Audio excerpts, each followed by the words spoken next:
जय श्री महाकाल। जीवन में कोई भी अगर क्रिया का उलट परिणाम होता है तो उसके बहुत घातक परिणाम होते हैं। या किसी को विद्या सिखाई जाती है तो सामने वाले को बड़ा सोच समझ के दी जाती है कि वो उसका निर्वाह कर पाएगा या अपने ही ऊपर वो हावी करा लेगा और फंस जाएगा।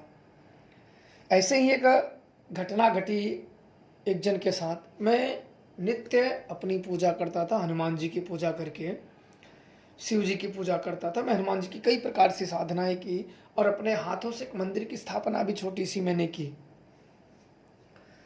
तो मैं नित्य पूजा करता था, सुबह शाम शिव जी पे भी जाता था, दीपक बत्ती जो जलाता था, शाम को भी जाता था पूजा पाठ करके 1 घंटा वहाँ मैं बैठता भी था। कभी मेरी इच्छा होती थी तो मैं दोपहर के भी समय जाके उनके मंत्रों का जाप करता था। तो ये मुझे बड़ा अच्छा लगता था, तो मैं ऐसे करता था। एक दिन की बात है, जब वहाँ मैं पूजा करने जा रहा था तो एक बुजुर्ग वहाँ पहले से आके बैठे थे पत्थर पे। तो मैं अपना कमंडल में पानी लिए, एक डुल्लू था उसमें पानी लिए, मैं पानी लेके ही जाता था। तो पानी लिए जब मंदिर पे पहुँचा तो उनको देखा तो मेरी तरफ बड़ा ध्यान से देख रहे थे। तो मैंने भी थोड़ा उनकी तरफ ध्यान दिया। तो मेरे को देख रहे थे तो मैं पूजा में जा रहा था, उनसे बात नहीं किया, पर थोड़ा सा मैंने निगाह उनकी तरफ डाली तो मुझे देख रहे थे। मैं थोड़ा सा सोचा कि क्या बात है, कुछ ऐसे तो नहीं, मैं इनको तो पहली बार देख रहा हूँ, इससे पहले तो मैंने इन्हें देखा नहीं था। अच्छा, मैं मंदिर में चला गया, वहाँ बैठ के पूजा पाठ मंत्र जो अपने किया क्रिया की, फिर हनुमान जी की पूजा की, उनके मंत्रों का जाप किया, फिर माता शीतला के मैंने पूजा की है, अन्य शक्तियों की पूजा करके जब मैं बाहर उठा आया तो खड़े हो गए। तो वो मेरी तरफ दौड़े आगे, बिल्कुल रोनी सी जैसे सूरत लिए, बिल्कुल रोने जैसा मन, पगड़ी बांधे थे और साइकिल से आए हुए थे, पगड़ी वगड़ी बांधे थे, बिल्कुल मुच्छर जैसे कि जंगलों में गाय भैंस ना चलाते हैं उस प्रकार के थे, और बड़े कद काठी लंबी थी और बड़े सीधे स्वभाव के थे। तो उन्होंने कहा रुको बाबा। मैंने बोला अरे क्या हुआ दादा? तो इतना बोले तब तक वो बिल्कुल उनके आंखों से आंसू जैसे गिरने लगा। तो मैं थोड़ा सा रुक गया। मैंने बोला अरे क्या बात है? तो आए तुरंत, तो दूर से ही पैर पकड़ने के लिए झुके तो मैंने रोक लिया। अरे अरे ये क्या कर रहे हो आप अपने उम्र का, आप क्या दिक्कत है आप वो बताइए। बोले मैं बड़ा दुखी हूँ, हाथ जोड़ के। मैंने उनको धीरज में अच्छा बोलिए। तो एक पत्थर था उस पर बैठ गए हम, मैंने बताइए आराम से क्या दिक्कत है आपको, क्यों ऐसे, आपको क्या परेशानी है? मेरे योग्य अगर होगा तो मैं ज़रूर आपकी मदद करूँगा, आए हो। तो उन्होंने बताए, मुझे बताना शुरू कर दिए कि आज से 6-7 साल पहले, उस समय की बात उन्होंने बताया। उनके जीवन में 6 से 7 साल पहले मैंने कई चेला बरुआ रखाए थे। बरुआ का मतलब होता है चेला। नवरात्र उनको भूखा कराए थे, उनको शक्तियाँ पुजवाने के लिए। मैंने बोला हाँ। तो उनको पुजवाने के लिए तो कई लोगों में शक्तियाँ आई, वचन हुआ, पर शक्तियाँ नहीं मिली। आई शक्तियाँ, पर उन लोगों को चाहिए था कि भैया हम बस खड़े होकर देखें तो अगले आदमी का भूत भविष्य वर्तमान सब बता दे। इसके लिए कठिन तपस्या करनी पड़ती है, शक्तियों को प्रसन्न करना होता है। तो उनमें से एक आध दो को थोड़ी बहुत मिल गई, पूरी तो नहीं मिली, थोड़ी बहुत मिल गई। श्रद्धा भक्ति सेवा से देवता प्रसन्न हो गया, मिल गए। तो ये जो बरुआ होता है, जो शिष्य भूखा रखाए होते हैं, तो ये इनकी शक्तियाँ सिद्ध पूजवाते हैं जो इनके घर की हो। तो इनकी से कराए तो उसमें से जानते हो ना कि कुछ थोड़ा सा आगे निकल जाते, कुछ पीछे निकल जाते, तो आपस में बैर भाव रख लेते हैं। और ये बिल्कुल सीधे साधे थे, गांव के से देहाती में कुछ मंत्र, थोड़े बहुत मंत्र के जानकार और बिल्कुल ओझा। अब इनके ऊपर मुसीबत आन पड़ी। अब उन लोगों ने कहा कि तुमने हमें भूत दे दिया है, या हमें भूत पुजवा दिया है, या हमें बता नहीं रहे हैं। तमाम तरीके से कभी इनके आके घर में घर के पीछे नेरियों में दान मार देते थे, कभी खेतों में कुछ मार देते, कभी मुर्गा काट के फेंक देते थे, कभी क्या। अब ये दुखी, अब इनमें बड़ा इनकी समस्या आने लगी थी। और वो जाके एक और बाबा से मिल गया था, वो बोले हम सिखा देंगे। और उसी से मिल के अब एक गुरु बनाए थे। मैंने कहा ये तो इनको गुरु बनाए, पर इनको छोड़ के उनके पास कुछ सीख के लगे क्रिया काम करवाने के लिए, परेशान करने।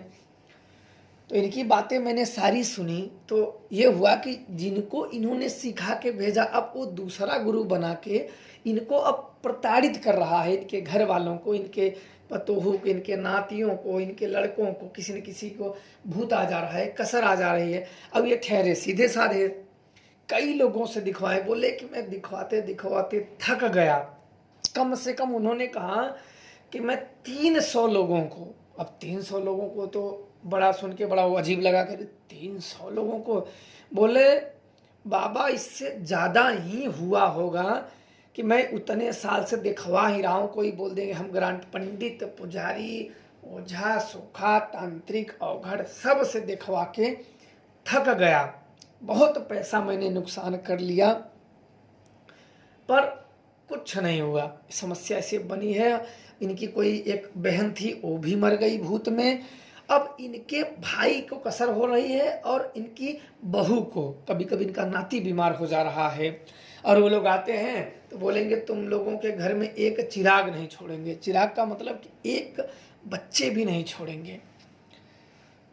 तो मैंने बोला अच्छा ऐसा क्यों हुआ। और मैंने कहा कि आपको मेरा नाम और मुझे किसने बताया। बोले कि आप वहाँ एक बार गए थे, जो भूत नियाव था भूत तुलाने के लिए, तो वहाँ आप बताए थे। तो कई दूर दूर तक नाम हुआ था कि वहाँ के हैं, तो इसीलिए मैं पूछते पूछते आया। तो मैंने बोला अच्छा ठीक है, कोई बात नहीं है, चलो हम आपके आएंगे, कल तो नहीं आएंगे, परसों हम आएंगे। बोले अच्छा ठीक है, क्योंकि मुझे कल जब मैंने कहा कि मुझे जाना है थोड़ा सा पूजा करने के लिए शमशान, और वहाँ से मैं आऊँगा तो एक दिन के बाद मैं आऊँगा। बोले ठीक है। अब वहाँ एक दिन बीता, उसके अगले दिन मैं यहाँ से निकल गए। 2 लोग हम लोग घूमते घामते वहाँ गए। अब वहाँ गए तो तुरंत चाय पानी लाए।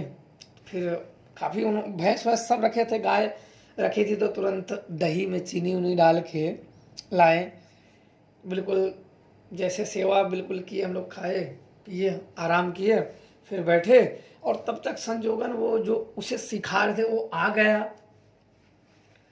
आया, बोला कि और गुरु जी, उनको जो बुजुर्ग थे, हम लोगों को तो जाना, क्योंकि हम लोग बिल्कुल अपने कपड़े पहन के गए थे।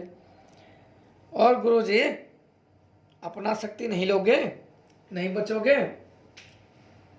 तो मैंने बोला कि वो बच जाएंगे। बोले आप कौन। मैंने बोला इन्हीं के साथ हम भी आए हैं। तो थोड़ा सा मैं चंदन उंदन लगाया था, तो उसको लगा थोड़ा सा डाउट। बोला आप देखने आए हो क्या। बोला हाँ थोड़ा बहुत देखता हूँ मैं भी। बोले कि उसने तो सामने उतना, उसकी हिम्मत देखो, मैं तो बड़ा सोच में पड़ गया।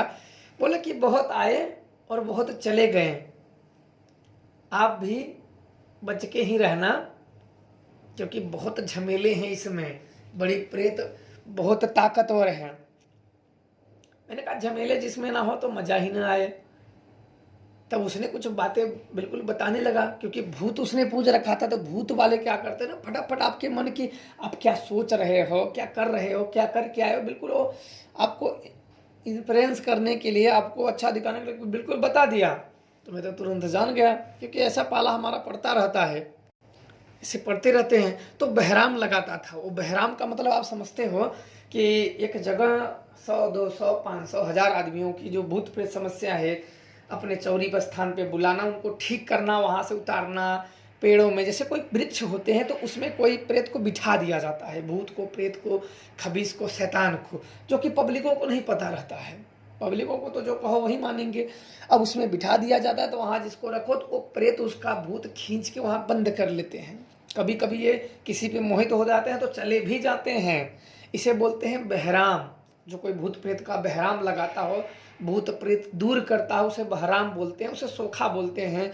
जो कि किसी को बातों में भूत लगा है, तुम्हें प्रेत है, तुम्हें चुड़ैल है, तुम्हें शैतान है, तुम्हें इसने पकड़ लिया, ऐसे पकड़ लिया, उसे सोखा बोलते हैं। और जो लगाते हैं उसे बहराम बोलते हैं। तो बिल्कुल वो लगा बैठा था। मैंने बोला अच्छा कोई बात नहीं, तुम अपना मेहनत कर रहे हो, लोगों की सेवा कर रहे हो, चाहे भूत से करो, चुड़ैल से करो, करो। नाम शिव का देता था, नाम शिव का देता था, करता था भूत से। अब लोगों को तो बेचारे को भूत के भी बारे में ना पता, तो शिव जी के अंधे। कहते ना कि भैया जिसको देख है उसको आँख है, बाकी तो बेचारे अंधे हैं, उनको तो आँख है नहीं, जहाँ बोलोगे वहीं वो माथा पटकेंगे अपना। तो बताए कि बहराम ऐसे ऐसे, तो मुझे तो मालूम है कि भाई बड़ी शक्ति तो ऐसे नहीं बताती हैं, ये तुम इसमें कुछ कर रहे हैं, क्योंकि हम भी जुड़े हैं, ये थोड़ा सा क्रोधी हो जाती हैं बड़ी शक्तियाँ। और भूत प्रेत दिन पूरे दिन चौं चौं चौं चौं बताइए हुए वो बिना मतलब की बातें हैं, काम के छोड़ के अलावा बताएंगे। तुम्हारे घर में ये है, तुम्हारे घर में वो है, आलू है, धनिया है, प्याज है, जिससे आपसे कोई लेना देना ही ना हो। अब वहां से वो बात अच्छा करके थोड़ा और बात आगे बढ़ी, इसके बाद वो चला गया। अब जाने के बाद उसने कुछ ऐसे किया, तब तक उनकी बहू की तबीयत खराब हो गया। वो बाहर कोई पानी लेने की निकली, सामने चापाकल था, हैंड पाइप लगा हुआ था, वहां निकली और वो बल्टी लिए त्राक देना, वो गिर गई और बेहोश हो गई। बोले देखो बीमार हो गई, और ये तो तुरंत ऐसे बीमार, तुरंत बेचारी दांत वाँत उसके तो लग गए, बैठ गए एकदम बिल्कुल। और बोले दांत वाँत लगा, उसको जगाए दो उधर। तो ये तो बिल्कुल बेहोश ही हुआ कि इसको खुद से तो नहीं लग गया, बेहोश हो गई। तब तक मैंने तुरंत कुछ मंत्र माता काली के मैंने पढ़े, और पढ़ के भभूति उठा उसके ऊपर अच्छा फेंका, तो तुरंत होश में आ गई। ये तो भूत है। मैं तो सोचा कि फिसल उसल के, क्योंकि उस तरफ तो देखा नहीं था कि कैसे गिरी। जब गिर गई तब हम लोग देखे, तो ये मुझे लगा कि कोई फिसल उसल के पैर में पानी वानी में कहीं पैर वैर फिसल गया होगा और बेचारी गिर गई होगी। जब माता काली के कुछ मंत्र पढ़ के उसके ऊपर राख फेंके तो तुरंत उठ के बैठ गई। अरे तो प्रेत है। तो तुरंत मैंने माता काली के सरसों लिए और माता काली के मंत्र, आवाहन मंत्र पढ़ के मारे और बोले माता इसको भूत प्रेत जो बुलाओ उसे, अभी तुरंत खींच के बुलाओ। और अच्छा उस पर तुरंत जो आ गया।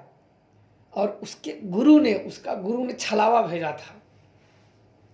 छलावा एक प्रेत होता है जो कि शमशान का होता है, और ये बड़े काम करता है और बड़ा आज्ञाकारी होता है, पर ये प्रेत होता है और बताने में भी ये नंबर 1 होता है। किसी के बारे में जानकारी ला के दे सकता है। जिसके बाबा के पास प्रेत भी हो ना, तो अच्छा खासा अपना चमक दमक बना लेते हैं किसी भी अन्य शक्तियों के। तो ये छलावा से मैंने सुजान से जब पूछा कि इसके क्या ये कहाँ से आ गया, बोले इसका जो इनका गुरु, जो लड़का आया था जो इनके शिष्य बनाए थे, तो ये दूसरा जब गुरु बना था उसका गुरु भेजा था छलावा। तो उसने कहा छलावा छलावा, तो मैं समझ गया तो प्रेत है। प्रेत बोले इसी से बहराम लगाते हैं और इसी का नाम देते हैं शिव का। और लोग शिव के नाम पे श्रद्धा, बेचारे उनको तो आँख है नहीं, कहाँ शिव है कहाँ प्रेत है कहाँ क्या है, उनको क्या है, वो तो बेचारे दुखी हैं। गए माथा टेके, कुछ भूत वहाँ उतर भी जाते हैं, कुछ लोगों को लग भी जाते हैं। ऐसा होता है, आप कहीं सुगंधित इत्र या अच्छे पहनावे अच्छे देखो तो वो प्रेत भी लग जाते हैं। जहाँ हटते हैं वो पेड़ों में या कहीं चीज में दान मार देते हैं अपने तरफ। कई ऐसे वृक्ष हैं वहाँ कई वर्ष भूत, कई शायद 100 वर्षों की तो बात ही की जाए, वहाँ प्रेत दान मारे जाते हैं, लगाए जाते हैं। भूत खुद ही खेल के जर मर जाते हैं, वहाँ किसी की जरूरत नहीं। पर अगर जानकारी ठीक ना हो तो वहां से प्रेत लग भी जाते हैं लोगों को। और वो जितनी समय तक अपने स्थान पे आके पूजा करते रहोगे, जब पूजा खाते रहेंगे तब तक ठीक रहोगे। जब तक पूजा बंद कर दिए तो फिर कहानी आपका भी मार देंगे। अब उसने छलावा भेजा, मैंने तब ये हुआ कि छलावा तो शक्तिशाली होता है। फिर मैंने तुरंत वहाँ बैठे कुछ पूजा की सामग्रियाँ मंगाई और मैंने अहिराक्ष का आवाहन किया। अहिराक्ष को बुलाया और छलावा को कैद करवा लिया, उसके छलावा को कैद करा लिया। और तब तक उसका जब कैद हुआ नहीं गया तो शाम तक तो उसका गुरु भी आ गया, आया था बिल्कुल एकदम बिल्कुल तांडव में हो गया। मैं ये कर दूंगा वो कर दूंगा, शरीर का एक एक बूंद खून निकाल दूंगा, पूरा झकने लगा। तो हम लोग अच्छा कुछ नहीं बोले, लोग पहले सुन ले। अच्छा रात फिर छक झक के चला गया। कल तक अगर ये चीज नहीं हुआ तो फिर सोच लेना, घर में एक कुत्ता तक नहीं छोड़ूंगा, मतलब आदमियों को सबको मार दूंगा, कुत्ता भी नहीं छोड़ूंगा। उसकी चेतावनी सीधा थी। ये हुआ कि अच्छा चल ठीक है छोड़ कुत्ता। और इसका शिष्य भी साथ में आया था। ये वो जो दूसरा गुरु था उससे भी ज्यादा तो इसका शिष्य उड़ रहा था। और इसके बाद अच्छा सुबह मैंने उनसे कहा अच्छा सुबह बुलवा लेना। सुबह एकदम सुबह सूर्य निकलते निकलते आ गए कि हम लोग दातुन नहीं कर रहे थे तब तक आ गए, रात वहीं में रुक गया था भूत प्रेत की क्रिया करने में। अब सुबह आ गए तो बोले कि अब ये वार्निंग समझ लो। तो मैंने कहा कि देखो भैया आप समझ लो, आप समझ लो, अन्यथा अंजाम बहुत बुरे होंगे। जो कमा खा रहे हो ना, जो ये छलावे के नाम पे भगवान शिव का नाम दे के लूट खा रहे हो, लोगों को बता रहे हो और लोगों को अंधे व्यक्ति को कर रहे हो ना, ये भी नहीं कर पाओगे। और मरोगे तुम। तो थोड़ा सा सन्न हुआ कि आज तक छलावा वो किसी ने बताया ही नहीं था कि इसके ऊपर क्या शक्ति है। लोग तो शिव भगवान का ही नाम लेके एक पिंडी स्थापना कर दिया था। और पिंडी को यहाँ एक पेड़ था, नीम का पेड़ था, नीम का पेड़ था, बहुत सारी चुनरी लटका दिया था, नारियल लटका के। और हाँ शिव जी के साथ, हाँ शिव जी भूत ले लेते हैं, शिव सभी लोग बेचारे वहीं पड़े रहते थे और भूतों से बता देते थे बाबा जी की जय, बाबा जी की जय। किसी से क्या मतलब, कोई भूत दे के जाए, कोई लेके जाए, कोई दे के जाए, कोई लेके जाए, ऐसे चलती थी। और उसको शिष्य को बोला कि सुन, जो तू उड़ रहा है ना तो समझ ले। मैंने इनसे कहा कि वहीं सामने, मैंने कहा कि इसको, तब जब इसने थोड़ा सा शब्द बोले कि मैं सबको देख लूँगा, मेरा एक बाल भी कोई उखाड़ नहीं सकता है, तो मैंने, जो ये बुजुर्ग थे जिनकी बहू गिर गई थी, मैंने कहा कि दादाजी से बैठाए कहाँ थे? बोले कि वहाँ वो नीम के पेड़ के पास। मैंने कहा कि पूछ अपने छलावे वाले गुरु से कि शमशान के दिन जहाँ शिष्य गद्दारी करता है तो तुम्हें पता है ना कि आजीवन उसके प्राण तक, उसकी आत्मा तक प्रेतों के गुलाम कर दिए जाते हैं। और नहीं पता तो सुन ध्यान से, तेरा गुरु अगर जानता हो तो जान जाएगा, तू अभी बच्चा है इन सब में। शमशान अमावस्या के दिन जहां तू बैठा हुआ था, यहाँ इनकी साधना करने के लिए, इनको जगह पता है, याद रखना। और अमावस्या के दिन शमशान में जाएंगे और वहां से मानव अस्थि, इंसान की हड्डी लाएंगे और राख।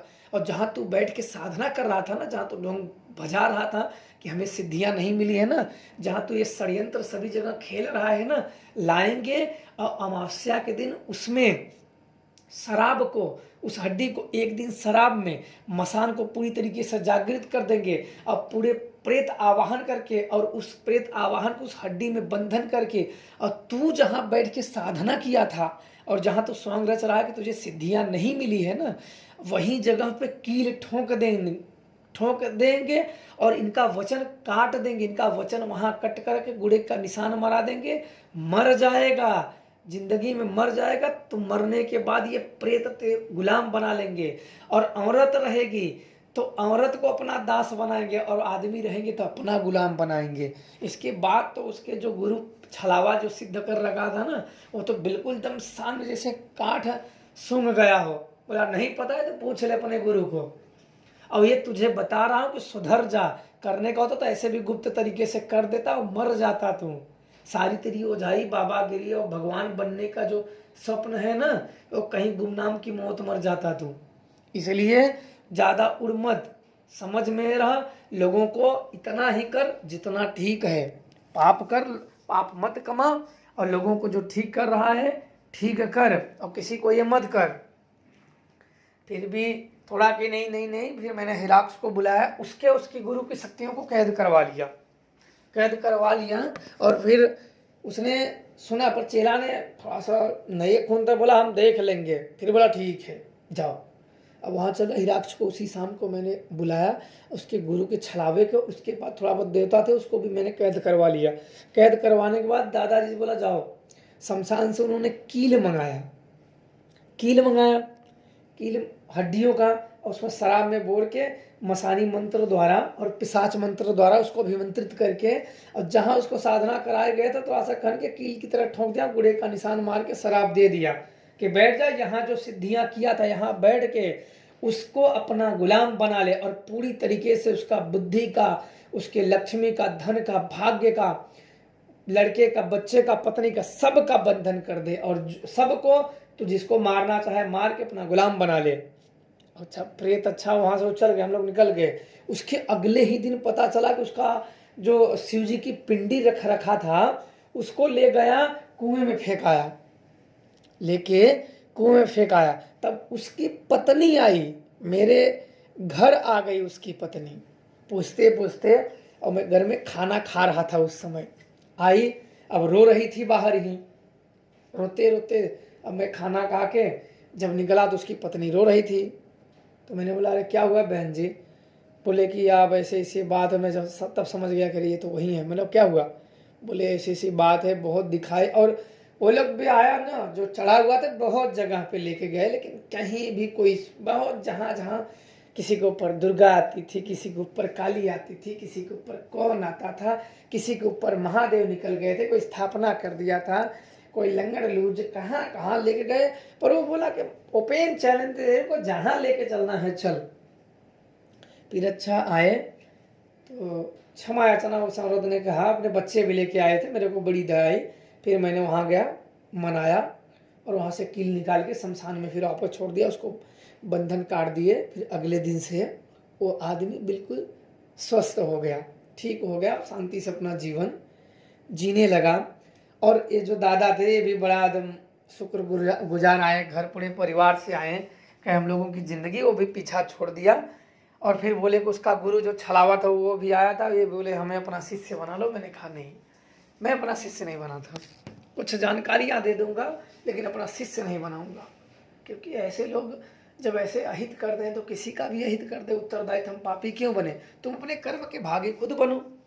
और उसने कहा कि गुरु के ये कर देंगे वो कर देंगे। मैंने कहा कि सुनो, गुरु, एक कहावत है कि गुरुर ब्रह्मा गुरुर विष्णु गुरुदेवो महेश्वर गुरु साक्षात पर ब्रह्म तस्मै श्री गुरुवे नमः, कि गुरु ब्रह्मा है, गुरु विष्णु है और गुरु महेश है, तीनों ही गुरु है। तो तुम क्या वचन काटोगे, तुम इनसे जाके कटवा देते तो ठीक रहता, तुम क्या काटोगे मूर्ख। और तुम, मुझे लगता है कि किसी की बातों में वशीभूत आके तुम अपने आप को 30 मार खान समझते थे, झूठ को पोषित कर रहे थे, सिर्फ झूठ को पोषित कर रहे थे। कुछ ना कुछ बात ऐसी थी, तो बाद में अहिराक्ष ने बताया कि कहीं सिखा रहा था, उसके सामने अपने आप को अच्छा दिखाने के लिए ऐसे झूठ कहे। मैंने बोला अच्छा, 3 लोक 9 खंड में गुरु से बड़ा न कोई। जब सभी वेद बखान किए हैं, सब बखान गुरु की किए हैं, तो एक तुच्छ निर्बुद्धि आदमी क्या कहेगा गुरु। गुरु का अगर श्राप लग जाता है तो अपने क्राउन चक्र को, जो मेन होता है सहस्त्रार्थ क्राउन चक्र, बाधित हो जाता है, वो फिर बहुत भयानक और बहुत बुरा होता है। इसलिए कोशिश करें कि गुरु का श्राप कभी ले ही ना, गुरु का श्राप ना ले, और गुरु के वचन नहीं करते हैं, इस बात का बिल्कुल ध्यान रखना। अगर कोई मूर्ख अगर कहे तो ध्यान रखना कि उसमें उसकी कोई ना कोई मनसा रहेगी, ठगने की या किसी चीज़ की, क्योंकि सभी को पता है कि गुरु ही वचन, गुरु के वचनों द्वारा ही शक्तियाँ चलती है। और जहाँ गुरु रूठ गया, तो अगर एक बार हरि रूठ गया तो गुरु बचा लेंगे, और गुरु रूठ गया तो हरि भी सहाय नहीं होते हैं।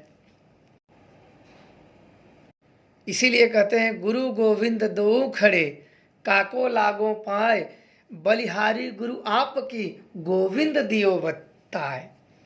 तो गुरु की गोविंद को भी बता दिए कि ये ईश्वर हैं, ये भगवान हैं, गुरु ही शिव हैं, गुरु ही शिव हैं, और शिव परम कल्याणकारी ऊर्जा का निर्माण करते हैं।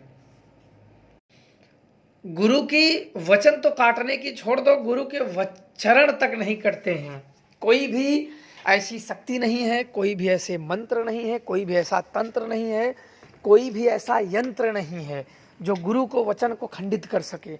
इसलिए ऐसी चीज़ें बिल्कुल ना पढ़ें, बिल्कुल बहकावे में कोई ऐसे कदम ना उठाएं जो कि बहुत बड़े मुसीबत को निमंत्रण दे।